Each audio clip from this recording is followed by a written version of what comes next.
Hey, how you doing? This is RJ. Today I have an actual new comic in front of me. I went into my local comic store to buy some Alterna comics. I said in one of my previous videos that we should support the small comic publishers, so I went in specifically to buy some Alterna comics to see what they are like, and I was pleasantly surprised.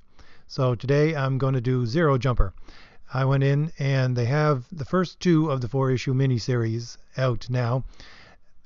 Originally I went in there simply to buy a alternate comic. I really didn't know what I was going to pick up. I was going to see what was there. And let me tell you, I got there, and the first thing my eyes were drawn to, of course, was the Thor #1 that was sitting on the stands. Because I was a big Thor fan when I was a kid. Big Thor fan. And it had a really nice cover. And I picked it up, and I started flipping through it. And oh my God, I was just embarrassed by the level of art in this Thor #1. It was pathetic. It was just bad.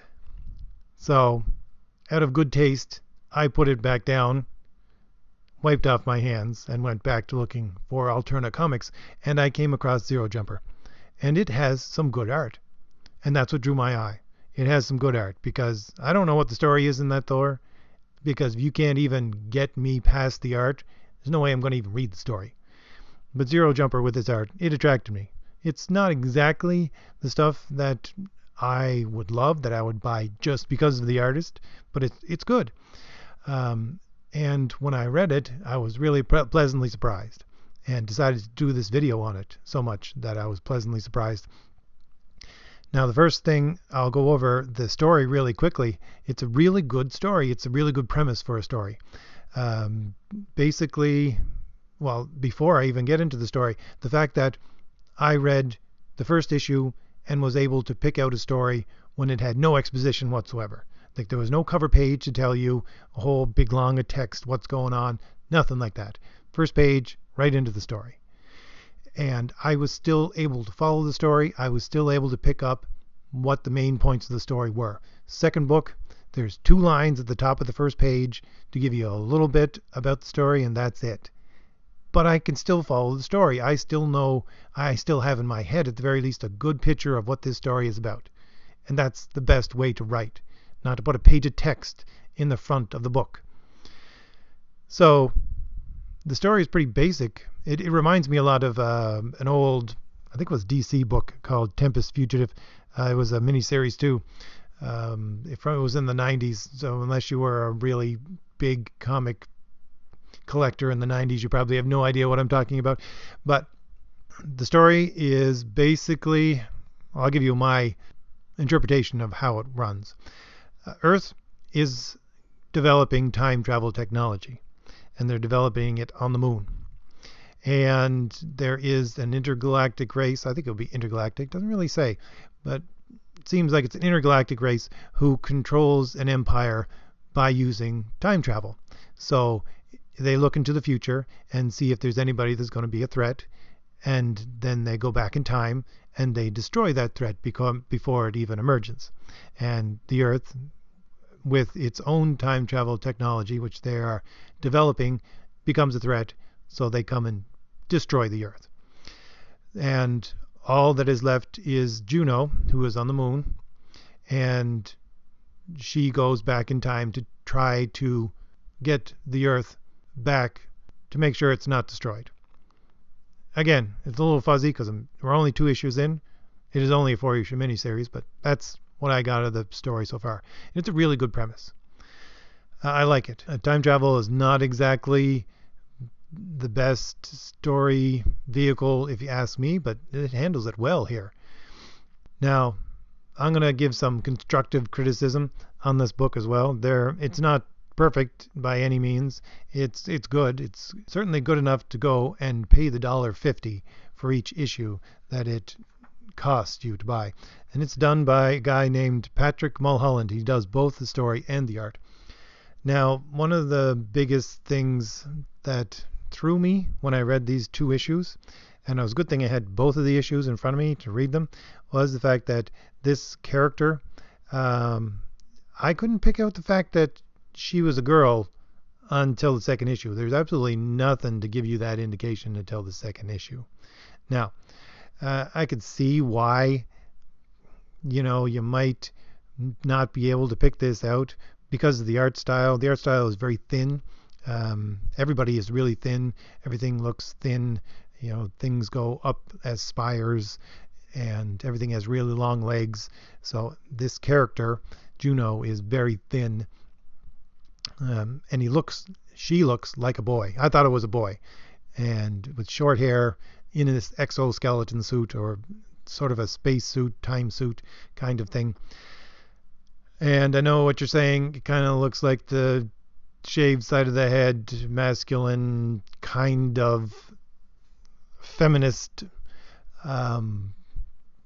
character that you would get in Marvel Comics these days. But the thing is that most of these traits are actually kind of go with the story, in the fact that it's a girl, not a woman, a girl.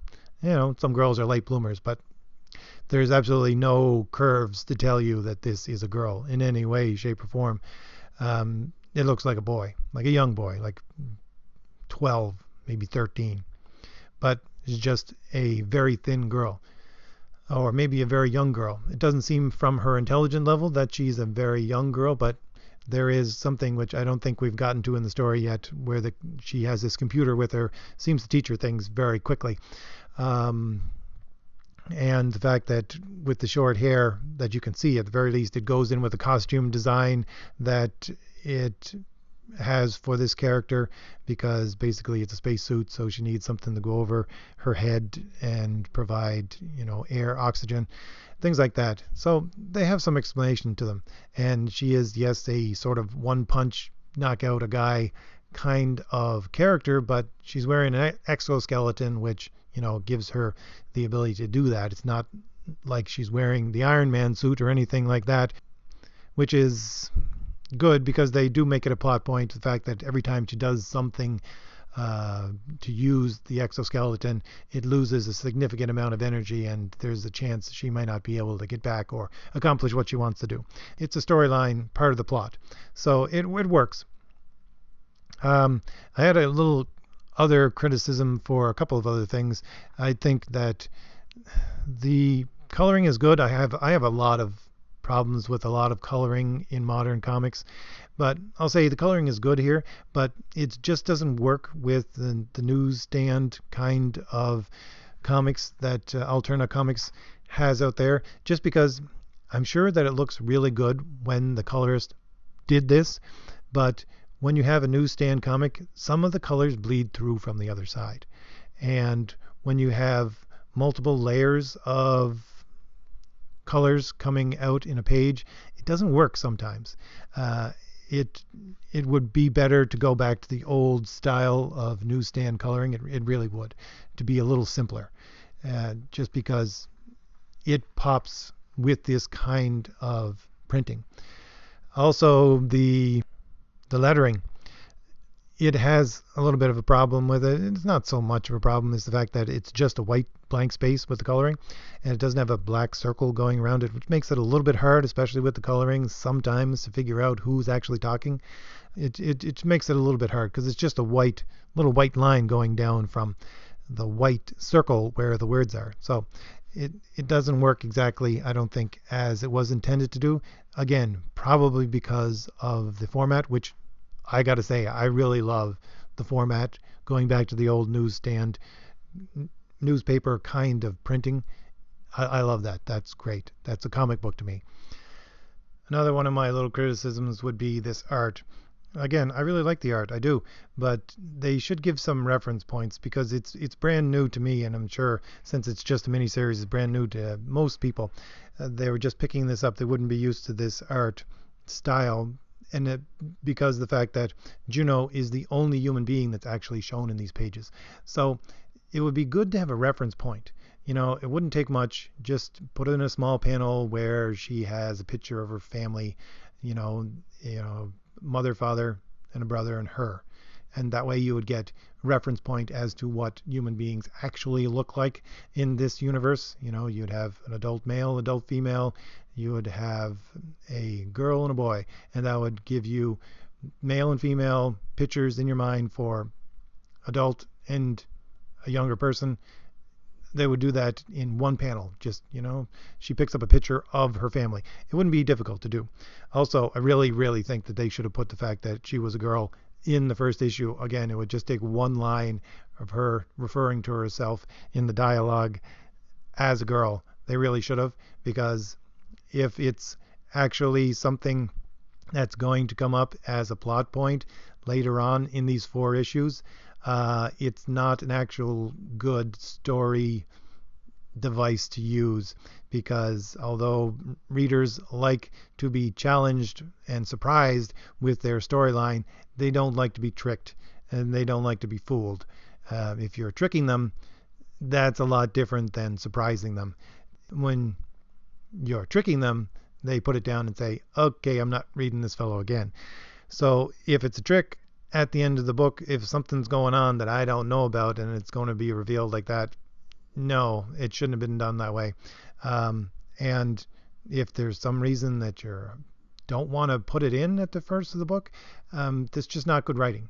That's my only one gripe with this writing. It's only one gripe with this writing. He should have put it in at the first of the book, just because the art style doesn't automatically give it to you.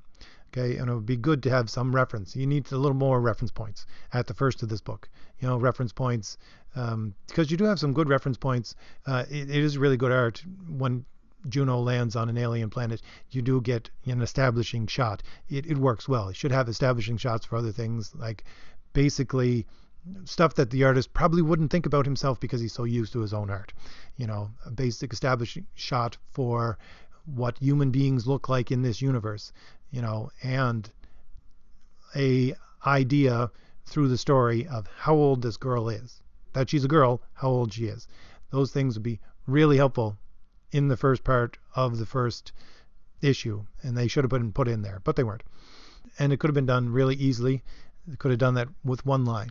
One of the other things that I really like about this book, and I've said this before, is the fact that it's very pithy.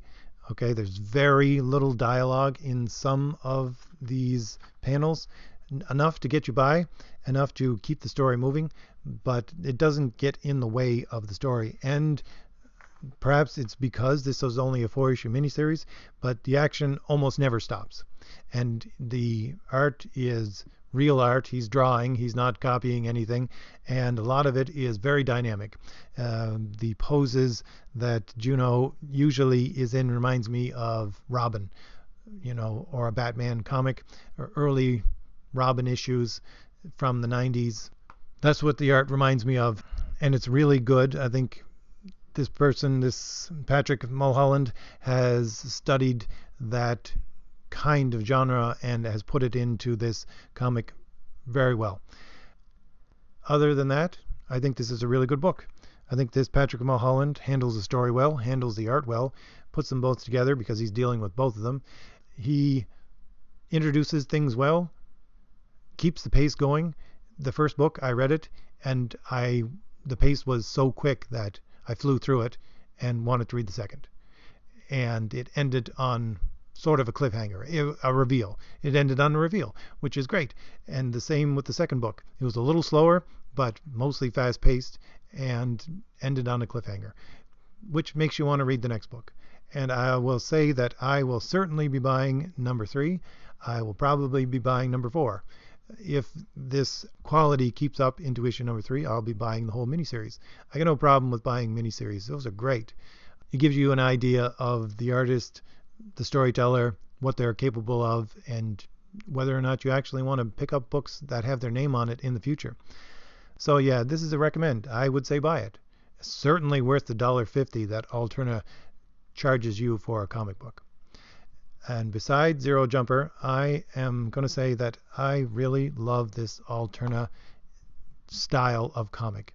It is really good. Again, to me, this is a comic book. Costs you $1.50.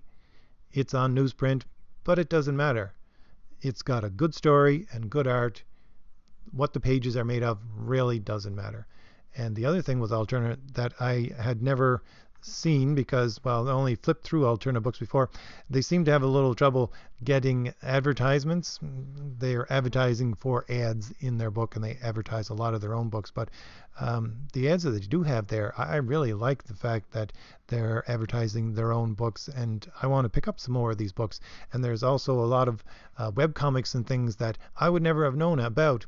So if you're into alternative stories, if you want short stories and you really like sort of sci-fi, mystery, those kinds of things of short stories, you pick up an alternate book and you flip through it and read it, and you come across these other things just as ads. It's great. I'm glad. That's smart advertising, if you ask me. It may be the fact that they're just desperate for advertising and they'll take anybody. But to me, I think that's smart advertising, because they're using online resources. They're directing you to other sources where you can find the same kind of material as they have, which is great. That's the kind of thing I want. So anyways, as I said, this is a recommend. You should go out and buy it. You can probably get the first 2 issues on your stands right now. And I would suggest buying the whole miniseries and following Alterna. It seems like a company to watch. This is great stuff. All right.